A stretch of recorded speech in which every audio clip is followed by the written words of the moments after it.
this bad boy in and get this started.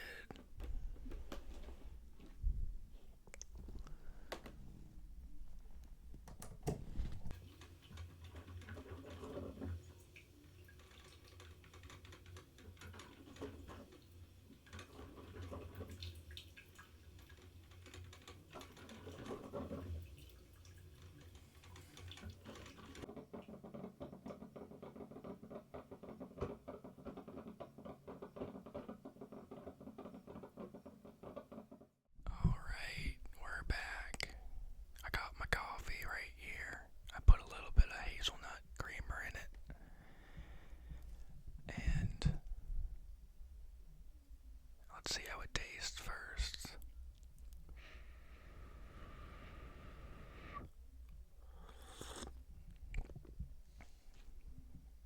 Actually, really good.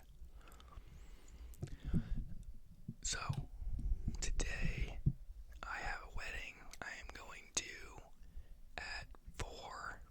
It starts at 4. It's about an hour and 10 minutes away. So I'm going to get going around 2:30-ish. Maybe even like 2:15. It is for a couple of cross-country buddies that I met in college. Both are cross-country. One is Laura, and one is Corey.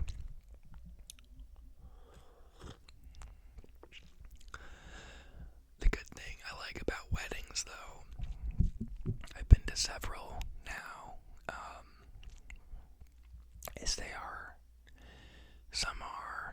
they're a beautiful representation of love, right? I think that's why we have them. Love is something that is non-common and something that is precious, right? So when you do have two people who do fall in love and they keep that going for years, it's something special, I think. And weddings are just a physical representation of that.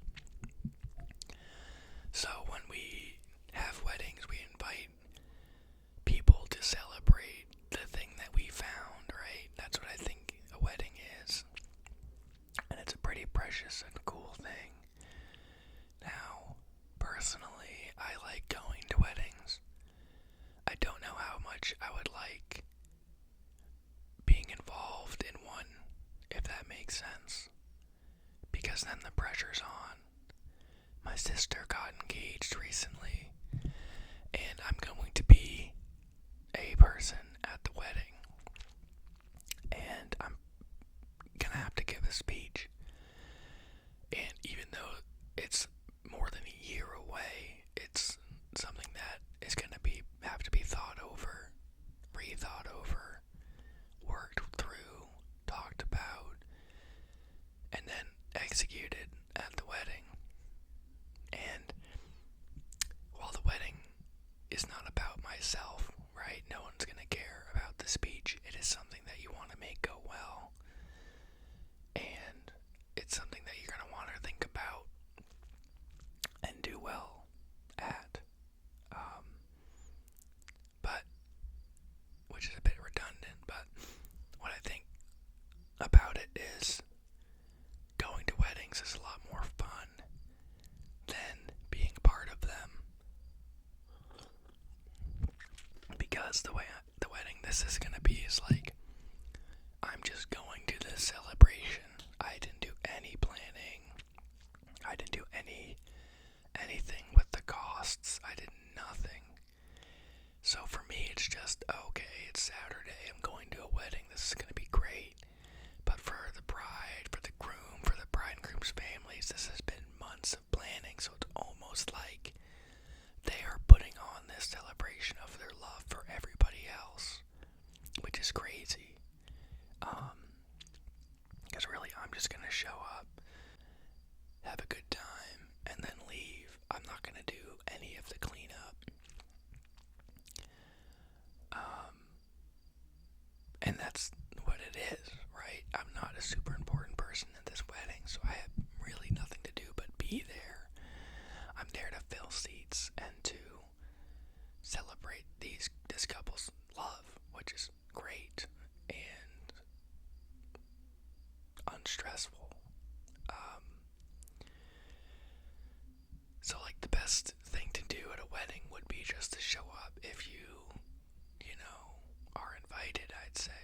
because they invited you for a reason.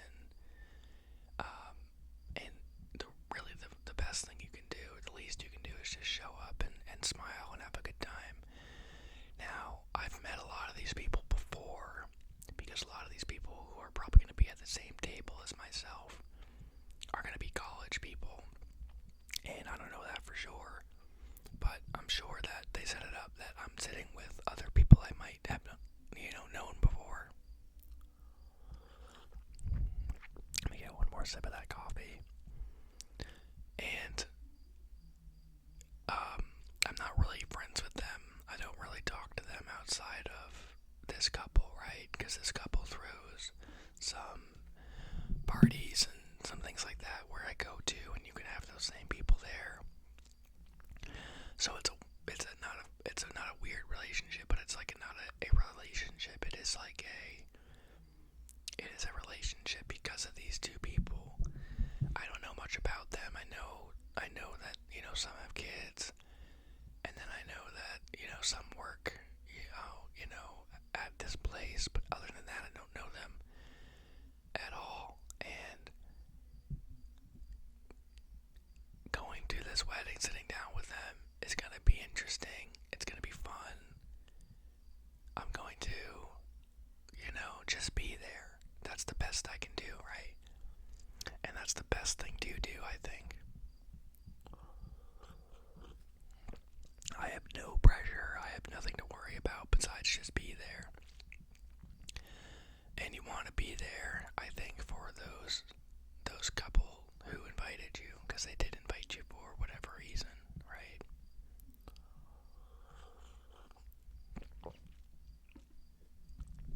But yeah,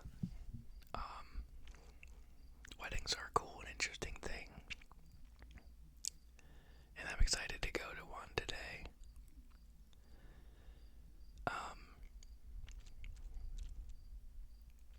But I guess to switch gears about what's going on outside of weddings and such, would be some, I guess, sports talk about the Red Sox, because they are once again on a tear. A couple nights ago, they had a game where they went 13 innings, and they won their 8th game in a row. They can't lose. They've broken best month in MLB history records. They've tied the franchise record for winning streak. They are, I don't know if this is true, but I think I might have heard this, like the best team in a month in baseball, like ever. They are crazy good right now. And it is difficult to explain why. It could be new management. When they got rid of their old manager, Alex Cora, and their hitting coach and their third base coach, maybe that was the fix. And I don't like saying it, because while I didn't think Alex Cora was like the best manager, I thought sometimes he was too laissez-faire. He was a good manager. So saying like, oh, all they needed to do was to change management, and all of a sudden, look at this team, is the best team in baseball. It's crazy. But people are people. Maybe Alex Cora didn't get what he thought he needed to be successful in the season by the GM, Greg Breslow. So when they ended up doing poorly, he was maybe somebody thinking, this team is done. I can't fix it. It could have been an attitude thing, and I'm sure that Alex said all the right things, did all the right things, but people are pretty perceptive. So when you have a manager or a coach that doesn't quite think that this team is what it needs to be, I'm sure the players know about that, and it might affect them. So you get this new guy, Chad Tracy, in the mix, and whatever he's doing is working wonders. The team camaraderie is fantastic. his doing. It probably is some of his doing. Another thinking I've been doing about this whole switch around. Let me get one more sip of this coffee here.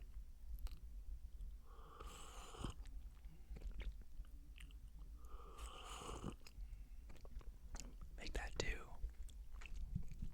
But another thing I've been thinking about with this team was the players who have been traded and how the team has become a unit throughout this whole ordeal. You had Roman Anthony, Trevor Story, and Marcelo Meyer all not playing right now. And being a teacher, I know that a mix in the classroom has a lot to do with how the classroom functions.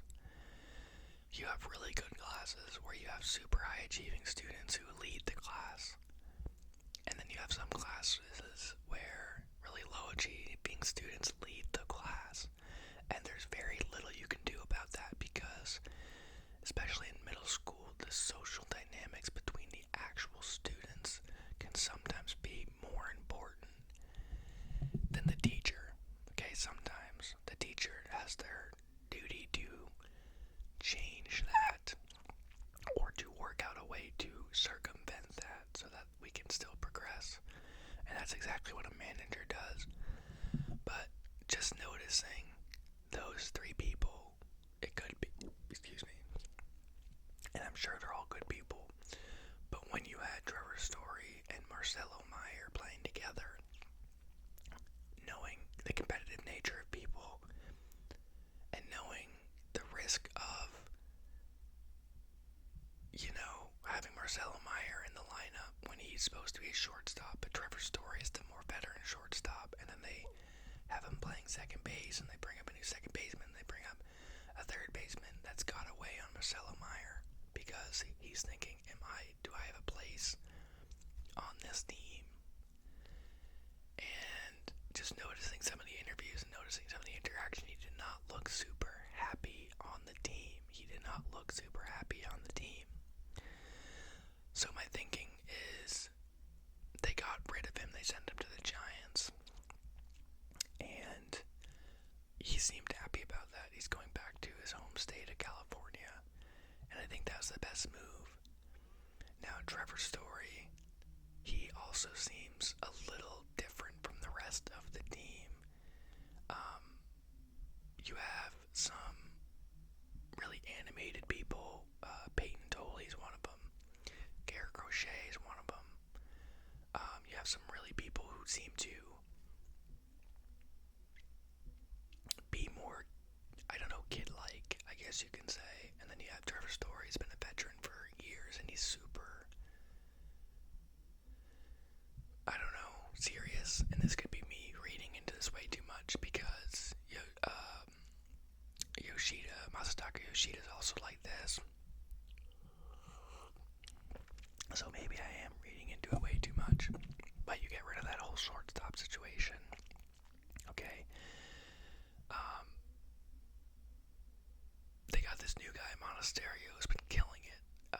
He's playing shortstop right now. So good. But maybe just taking those people out for whatever time really got this team to gel. And then when you have to put them back in, my hope is that the team still gels. And maybe, to be all honest, maybe I am thinking about this way too much. I'm overanalyzing this way too much. They're all professional. They're all adults. They all should be able to get along. But there is a thing about special units in sports where everything just clicks. And for some reason, the past 6 weeks, it has just been clicking. Ceddanne Rafaela clicking. Willie Abreu has this moments of just pure greatness for a few games in a row. It is insane to watch. Their pitching is doing so well. And going back to Chad Tracy, my thinking is he's actually doing what Greg Breslow envisioned the team to be like. We're going to win with defense and pitching, and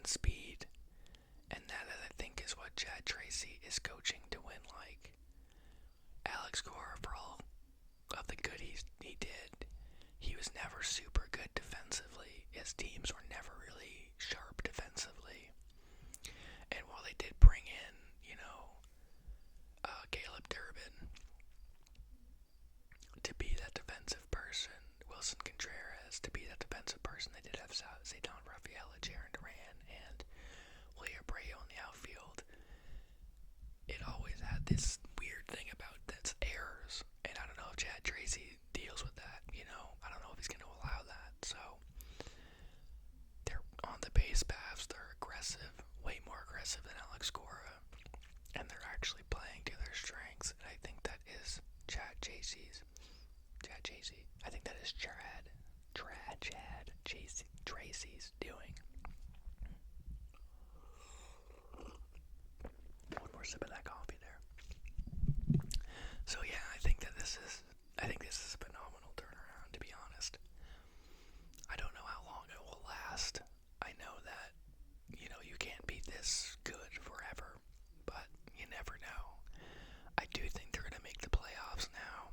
I don't know how far they're going to get into the playoffs, but I guess we'll find out if they play like this. They swept the Dodgers.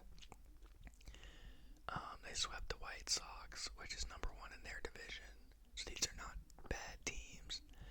I do think that they could do some damage. Now, I'm not going to get my hopes up and say World Series or bust. But if they play like this, why not? Why not make it to the World Series in an AL division that's not super stacked? Why not? They can do that. It would be phenomenal. Now, the one thing I don't want to have happen is the Red Sox doing what Toronto did last year. Really good, make it to the World Series, and then just fall flat on their face. Now, they got rid of Bo Bichette, which was like their best contact hitter. Vladdy Guerrero is doing terrible this year, power-wise. I think he's at like 7 home runs right now, which is really nothing for him. So, I don't want them to fall flat on their face next year, which is interesting to think about why this is happening with the Toronto Blue Jays. It's not like their team changed like 180, and like they got rid of everybody. But, if you got some star players who are having a bad year and you have no one to fix that, I don't know if you can do. But that's my hope for them. I appreciate that Garrett Crochet, our ace on the team, he's been injured for a while. He's willing to go into the bullpen to help out the team because he can't pitch extended innings. So he's saying, I will go into the bullpen if they need me to come out of the bullpen. And you already have a scary bullpen. If you can imagine Garrett Whitlock, if you can imagine Garrett Crochet coming out of the bullpen, you're going to be a monster of a bullpen. You have Garrett Whitlock, Aroldis Chapman, you have Brian Bayo can go along, Slayton. You have then Garrett Crochet. Oh my God. You have a shutdown bullpen for the playoffs. And we have a scary team. And I don't know how we didn't find out about this until recently, but our team is scary. And I guess I can credit Chad Tracy because he's the one who put it together. I love Alex Cora, kinda. But Chad Tracy has really done some magic and pulled the right strings. And look at what's going on. It's been phenomenal.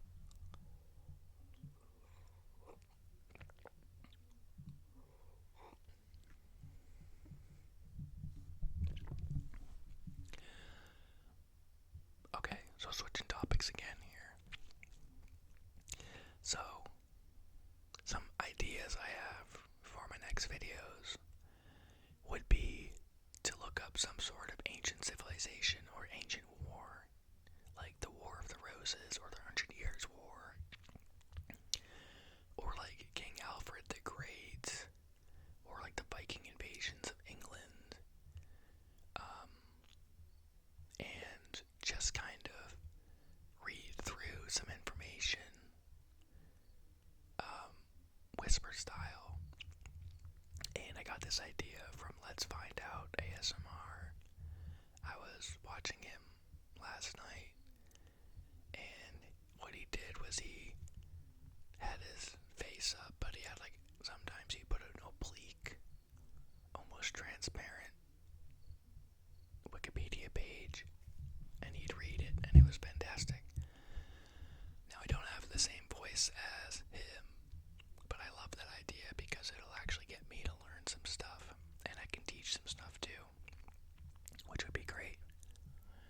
And I know one person commented about learning medieval history, and I'm teaching ancient history next year, and I would love to learn some stuff before then too, so it would be a win-win.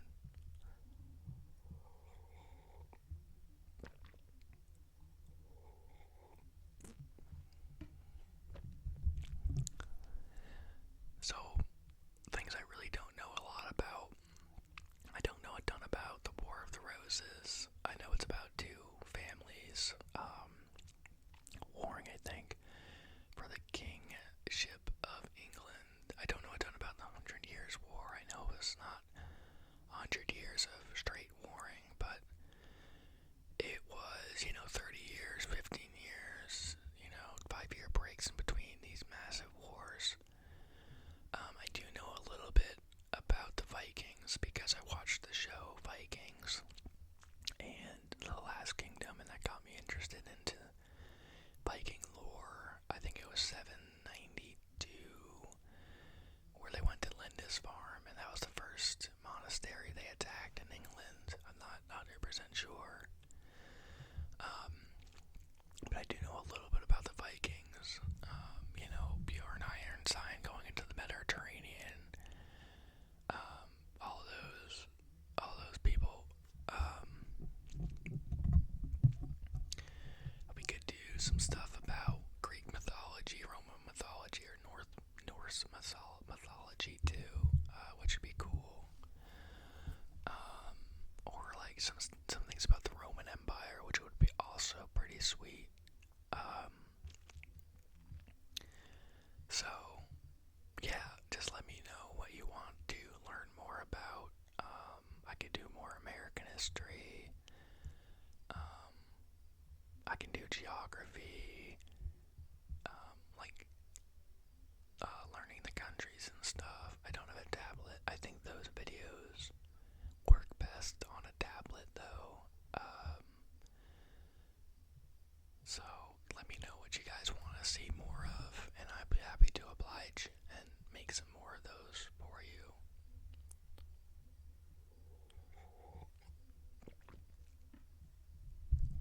But I think that,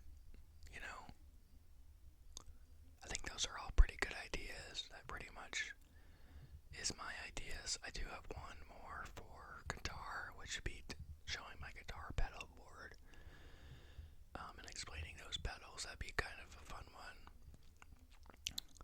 But I hope everybody is having a good day, and things go well. Have a good weekend, a safe weekend, and so let's